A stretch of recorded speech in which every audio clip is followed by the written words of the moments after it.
Hi everybody, welcome back to VeeamON 2026. We're here at Convene at Hudson Yards in New York City. I'm Dave Vellante with my co-host, Krista Case, who covers the cybersecurity and resilience business for theCUBE Research.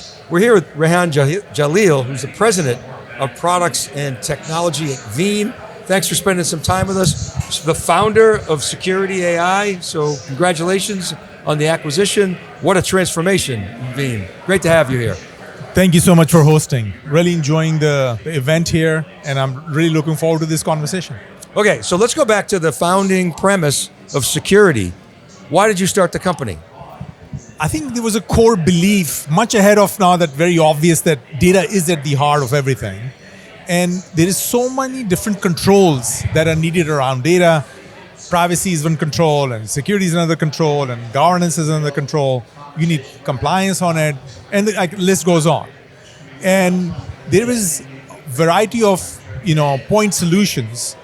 Our whole thesis was that if you can create one platform, which has a common fabric, it has a full intelligence around your data, and if it could become the source of truth, and if it is knowledge graph-driven system, then you can actually enable all kind of controls that an organization needs in a much more unified fashion.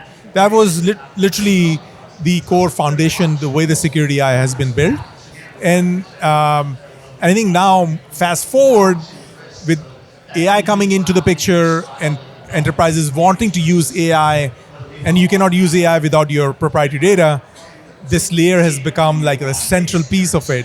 And the way the team implemented it, using a graph, I think, to become a very important conversation. Rehan, the promise of a single source of truth from this industry has been out there for many decades, and it's never really delivered. Data warehousing, data marts, big data, Hadoop, it didn't deliver on that promise. Why are you confident that it's different this time? Fundamentally different. So if you look at the unification of data or a single source of truth, often people have talked about bringing data to one place, structured data, combining it, and then cleaning it up, your business data, primarily structured data.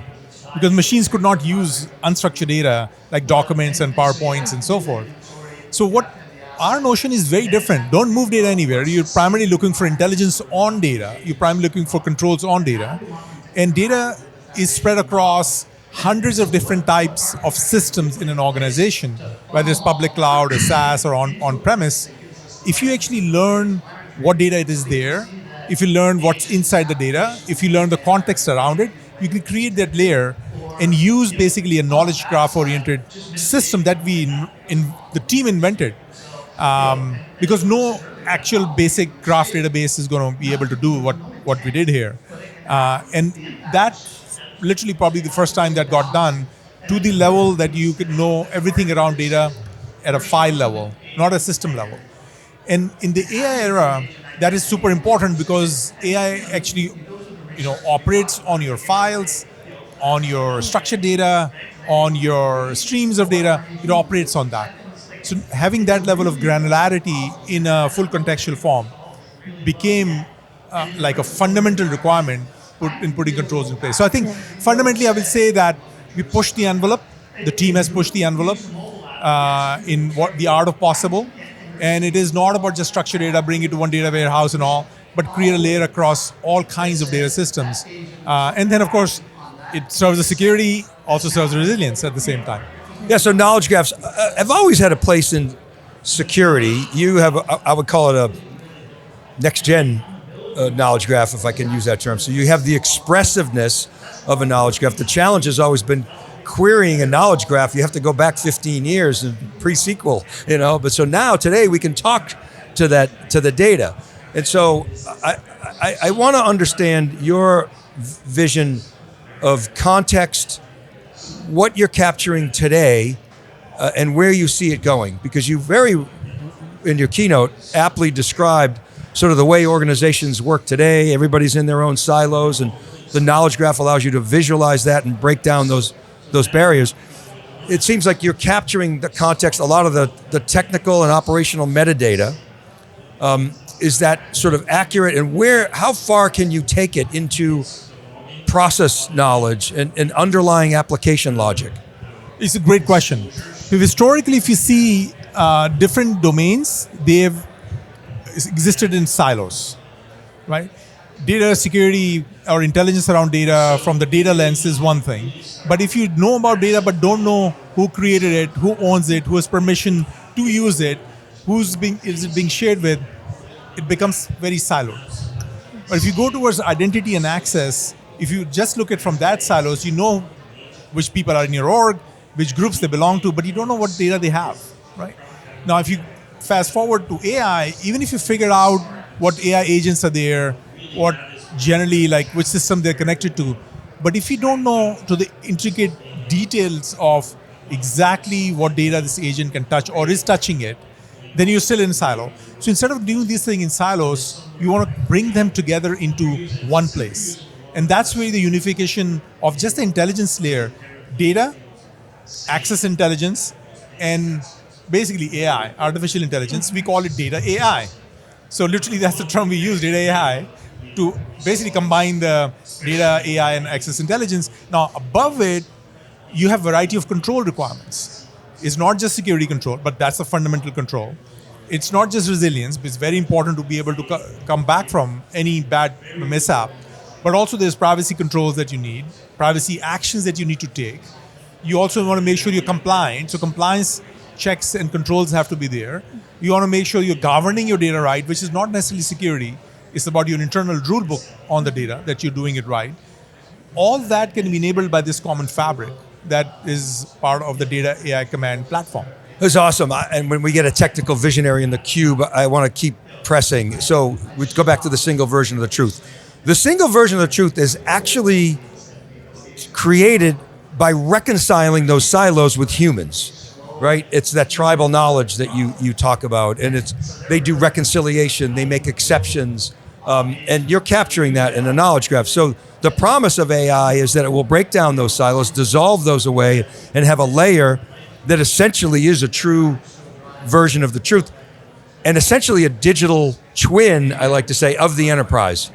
And that captures state, not only people, places, and things that databases understand, that we store in strings, but things that humans understand that we can speak to, including processes like we talked about before. So now you have the state of an enterprise in your knowledge graph. Do you protect that state? Do you snapshot that state? How often can do you recover that state? I mean, I know it's futuristic. It's not something you're going to sell today, but isn't that the promise of AI?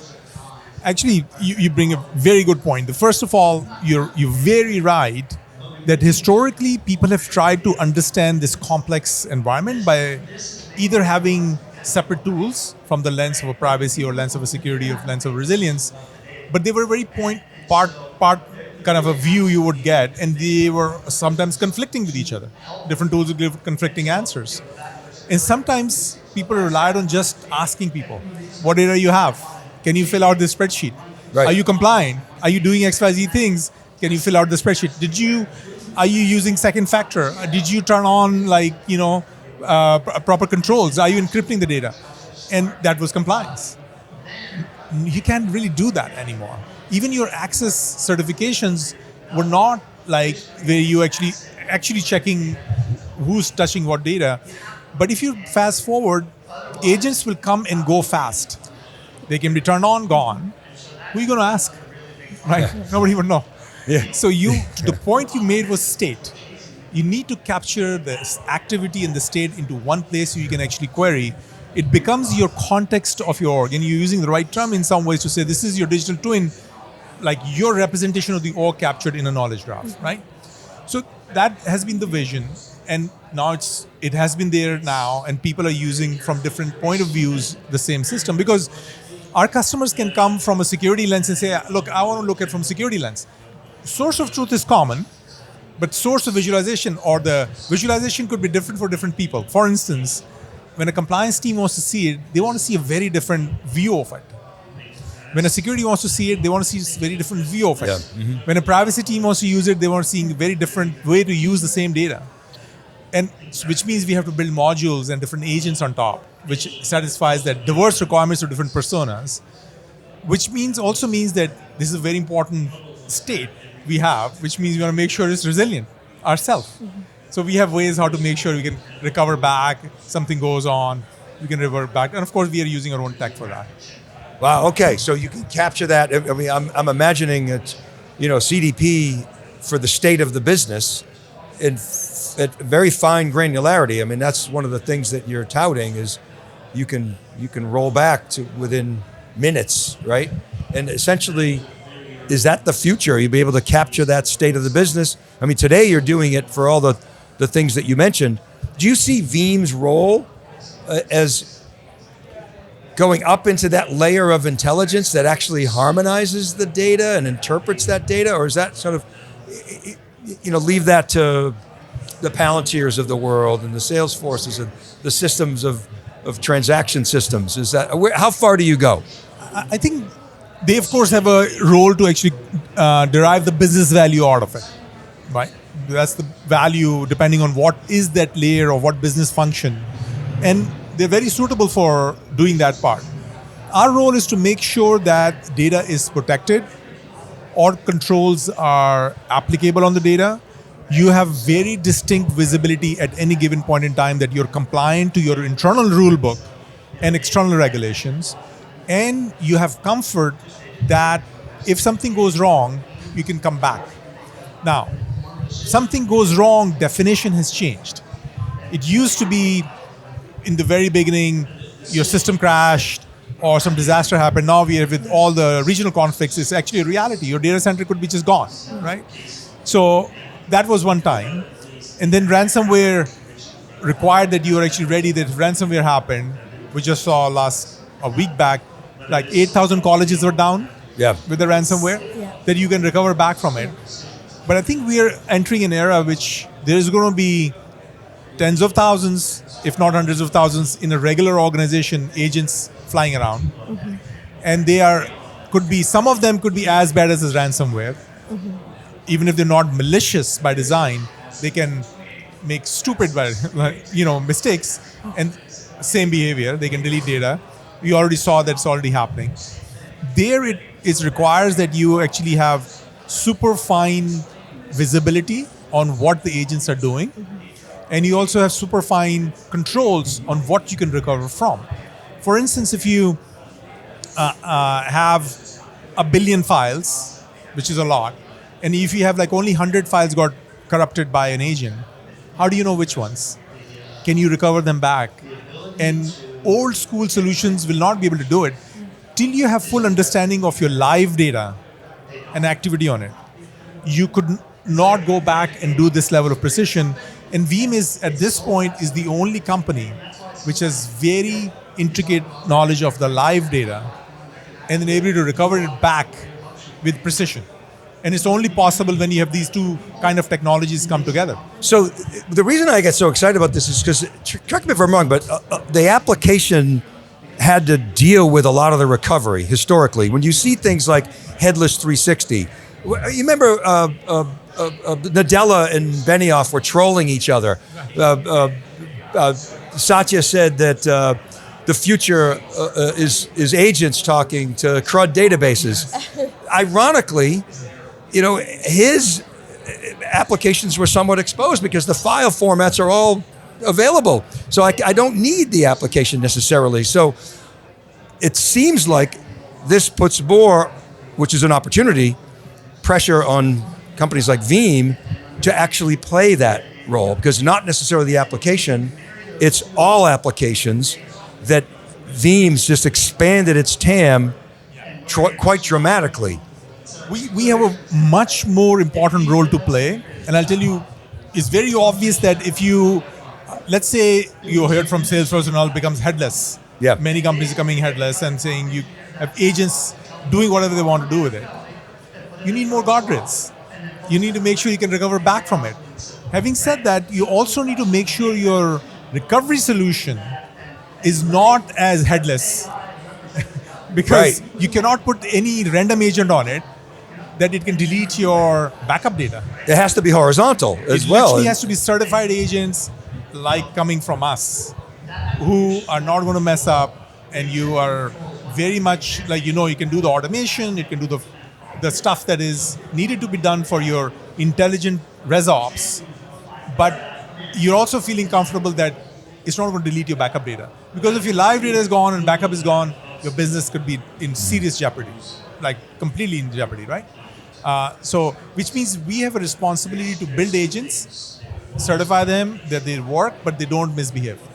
And then people will trust us more to say, we're going to not only take your technology, but your intelligent res ops agents, which actually help them do their function. So, go ahead. I've been dominating. Oh, yeah, no. I was just going to say, it really brings me back to kind of thinking about moving forward, these AI agents, we almost need to treat them like a malicious insider. Like to your point, even if they don't have malicious intent, right? They could, especially as they become more autonomous, we need to be able to have that auditability and that control over what they can do. So this is only going to become more important moving forward. In addition to security, it does become a compliance issue as well. Very much so. Like on a regular, traffic and road, people often don't have accidents because they want to have an accident. It happens because a mistake got made, right? So agents, because they're fundamentally probabilistic models, they are best effort probabilistic models, they would make mistakes like humans do. Exactly. And they will make more mistakes. In fact, because there's just sheer number of more agents who are going to be existing. So the end result is the same, that you have disruption potential, which means you just need to be a lot more prepared with resilience. First of all, you want to protect against it. If something is acting stupidly or you look like it's acting maliciously, but even by mistake, you want to stop it, which means security for data and AI is super important because you don't want to go to resilience anyways. You don't want to end up being in a hospital and then coming out. But you want to prevent from going to a hospital. But if it does happen, you want to make sure you have technology to bring you back. Absolutely. You know a little bit about waves. You were at Sun during the absolute peak of Sun. I think it was .in.com. .com. We were interviewing Scott McNealy well after he sold Sun to Oracle. It was a sad day, but he said, I should have just called it cloud. Scott, he was really beautiful. But my point is that we're in a wave now that you called it the most transformative technology in human history. Maybe. We'll see. I mean, electricity's right up there, but we're gonna. It's got the potential to be in the top 5. So, how do you compare this wave with what you lived? I mean, the heyday of the internet. What are the similarities and what are the differences? I know that's a long-winded answer, but give us this sort of quick take and from a technologist perspective and somebody who really deeply understands the technology. I think it is, I sincerely believe, is the most transformative. Of course, it is sitting on the shoulders of electricity, shoulders of compute, shoulders of GPUs, shoulders of everyone. Of course, it is on the shoulders of everything. But why this is distinctly different, it does what only humans could do. Only humans could do. Which is to actually read or learn from reading and then actually generate new stuff. Or observe, you're going to see more physical AI, which can just observe the regular behavior and then learn from it and then start behaving in a certain fashion. You're going to see more physical AI showing up. That impact of that on humans in good ways and bad ways has never been exercised before. Never. Right? So all other waves which have come, Industrial Revolution came, that was actually transformative, very much like, transformative, but not like this. It directly actually does what distinctly only humans could do, right? So we'll see what the impact of on society is, good and bad. Well, machines have always replaced humans, but never in a cognitive function like this. And I know I'm excited and sanguine about the future, and it seems like you are too. Rehan, thanks so much for coming on theCUBE. Appreciate your time. I really enjoyed the conversation. Very thoughtful questions. Really enjoyed the conversation. Thank you. Thank you so much. And thank you for watching. This is Dave Vellante for Chris the Case. We're at VeeamON 2026 in New York City. We'll be right back after this short break. You're watching theCUBE.